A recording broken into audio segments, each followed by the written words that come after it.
Esse é mais um momento explicando a palavra de Deus. O texto que nós vamos ler está no livro de Números, capítulo 21. Vamos ler do versículo 4 ao versículo 9. A serpente de bronze.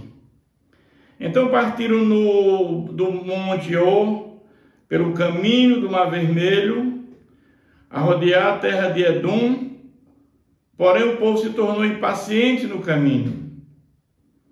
E o povo falou contra Deus e contra Moisés, porque nos fizeste subir ao Egito para que morramos neste deserto, onde não há pão nem água, e a nossa alma tem fastio deste pão vil. Então o Senhor mandou entre os povos serpentes abrasadoras que mordiam o povo, e morreram muitos do povo de Israel. Veio o povo a Moisés e disse: havemos pecado porque temos falado contra o Senhor e contra ti. Ora ao Senhor que tire de nós as serpentes. Então Moisés orou pelo povo. Diz o Senhor a Moisés: faze uma serpente abrasadora, põe-na sobre uma haste, e será que todo mordido que a mirar viverá. Fez Moisés uma serpente de bronze e a pôs sobre uma haste. Sendo alguém mordido por alguma serpente, se olhava para de bronze sarava. Às vezes nós ficamos perguntando se o nosso Deus é santo, eterno, imutável, onipresente, onipotente, onisciente, é amoroso, mas ele mandou serpentes picar o povo e o povo morrer no deserto. Por que Deus fez isso?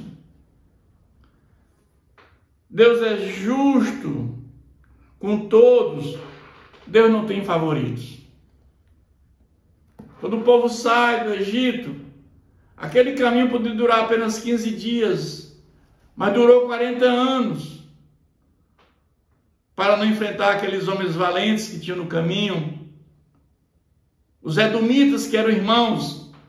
Edom era irmão de Jacó, era Esaú. Não deixou passar pela sua terra. Então Deus preparou aquele povo para o momento crucial que eles iam encontrar lá na frente. Mas daquela quantidade de pessoas que saíram, mais de 2 milhões de pessoas, 600 mil morreram no deserto, porque murmuraram contra Deus, murmuraram contra Moisés.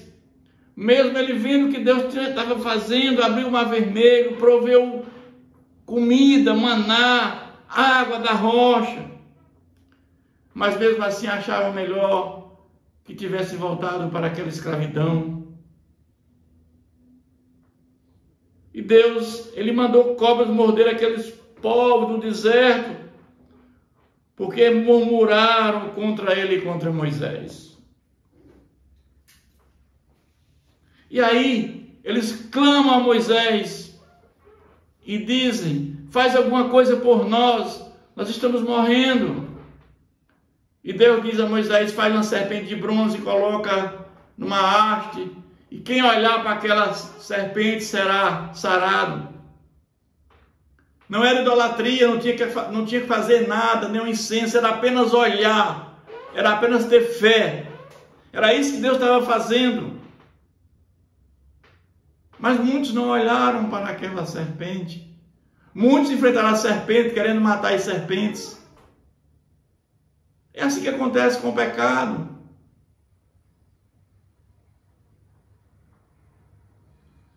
E aí, nós vamos ver que, depois de muitos anos depois de mais de 700 anos, o rei Ezequias, ele manda quebrar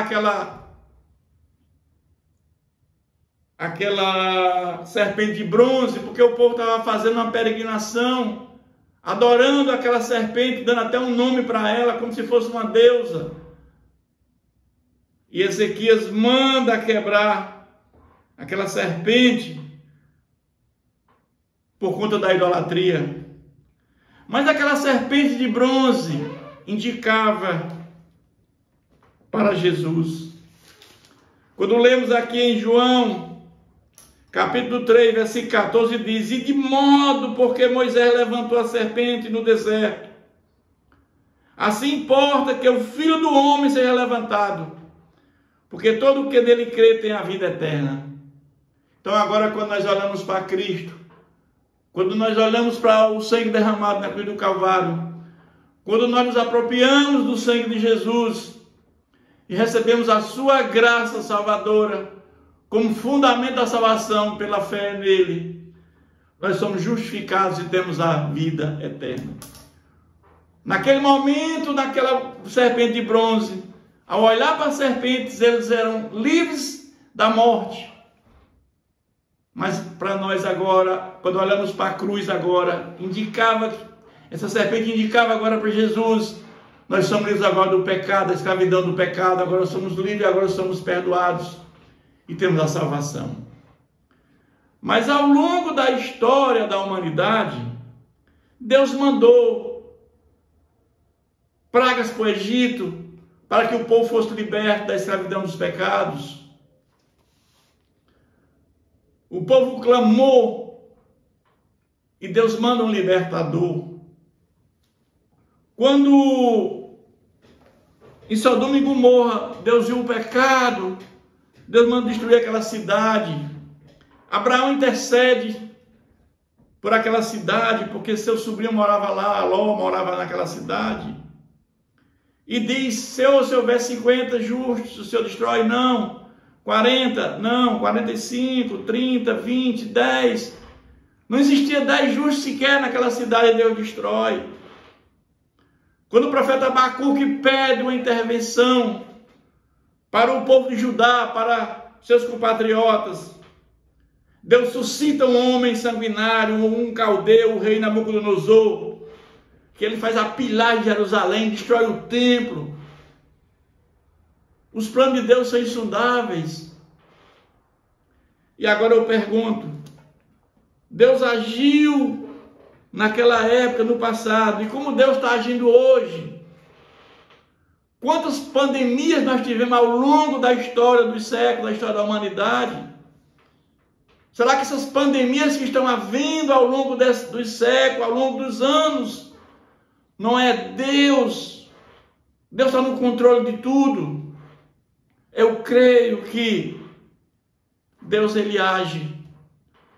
Se Deus mandou cobra para picar o povo, se Deus mandou praga, se Deus mandou homem sanguinário, por que Deus também não agiu mandando pandemias para que o povo reconhecesse que tem um Deus que está no controle de todas as coisas? Que Deus nos abençoe.